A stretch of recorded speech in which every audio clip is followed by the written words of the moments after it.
தமிழ் முதுநிலை. Ready, start. தலைவர் அவர்களே, கல்வி மானிய கோரிக்கையின் மீது என் கருத்துக்களை தெரிவித்துக்கொள்ள விரும்புகிறேன். இன்றைய தினம் நான் இந்த விவாதத்தை துவக்கி வைப்பதில் பெருமகிழ்ச்சி அடைகிறேன். சாதாரண ஏழை எளிய மக்களும் நல்ல கல்வி அறிவை பெற வேண்டுமென்று இந்த நாட்டிற்கு சுதந்திரம் வாங்கி தந்த மகாத்மா காந்தியடிகள் எண்ணினார்கள். அதற்கேற்ப பல திட்டங்களை தீட்டி கல்வித்துறையில் மறுமலர்ச்சியை ஏற்படுத்தி வரும் அரசிற்கு என்னுடைய பாராட்டுக்களை தெரிவித்துக் கொள்கிறேன். கல்வி வழங்குவது என்பது மிகவும் புனிதமான பணியாகும். சமுதாயம் நல்ல நிலைமைக்கு வளரவும் மக்கள் ஒழுக்கத்துடனும் வாழவும் கல்வி வளர்ச்சி இன்றியமையாததாகும்.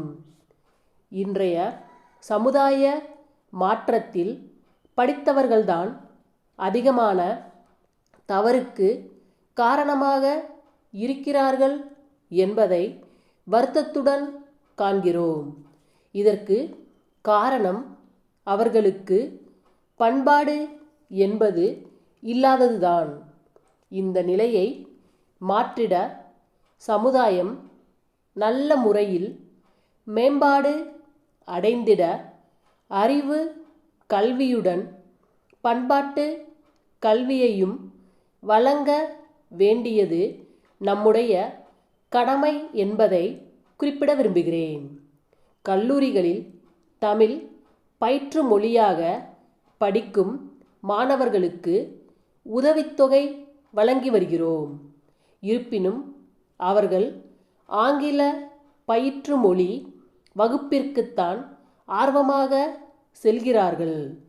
தமிழ் பயிற்று மொழியில் படித்த மாணவர்களுக்கு தமிழ்நாட்டில் வேலைவாய்ப்பில் முன்னுரிமை அளிக்கப்படுமானால் இன்னும் பல மாணவர்கள் தமிழ் பயிற்று மொழியில் படிக்க ஆர்வம் காட்டுவார்கள் என்பதை என்னுடைய ஆலோசனையாக தெரிவிக்க விரும்புகிறேன். நூலகங்களுக்கு ஒதுக்கப்படும் நிதியில் பெருமளவு பணம் ஊழியர்களின் ஊதியத்திற்கே சரியாகி விடுகிறது என்ற நிலை இன்றைக்கு இருந்து வருகிறது. நூல்கள் வாங்குவதற்கு அதில் 10% கூட மிஞ்சுவதில்லை. எனவே நூல்களை வாங்க அதிகமான நிதியை ஒதுக்க வேண்டுமென்று கேட்டுக்கொள்கிறேன். அத்துடன் நல்ல நூல்களை தேர்வு செய்து அவற்றை நூலகங்களுக்கு வாங்க குழு ஒன்றை நியமித்து குழுவின் பரிந்துரைப்படி நூல்களை வாங்க வேண்டுமென்று கேட்டுக்கொள்கிறேன். அத்துடன் பதிப்பாளர்கள் நிர்ணயிக்கும் விலைக்கு நூல்கள் வாங்குவதை தவிர்த்து நூல்களுக்கு அவற்றின் தரத்தின் அடிப்படையில் அரசே விலை நிர்ணயம் செய்து அதன் அடிப்படையில் நூல்களை வாங்கலாம் என்ற எனது யோசனையை தெரிவித்துக் கொள்கிறேன். அருங்காட்சியகங்கள் பல்வேறு மாவட்டங்களிலும் ஏற்படுத்தப்பட்டுள்ளன. மாணவ மாணவியர்களும் பெரியவர்களும் வெளியிடங்களிலிருந்து வந்து அவற்றை பார்வையிடும்போது உரிய விளக்கங்களை அவர்களுக்கு அளிக்க வேண்டும். இப்போது அது போன்ற நிலை இல்லாமல் இருக்கிறது. உரிய விளக்கங்கள் அளிக்கிற நிலையை ஏற்படுத்தினால் தமிழகத்தின் பெருமையையும் வரலாற்று உண்மைகளையும் சரித்திர சான்றுகளையும் சரியான முறையில் மக்கள் அறிந்து கொள்ள வாய்ப்பு ஏற்படும்.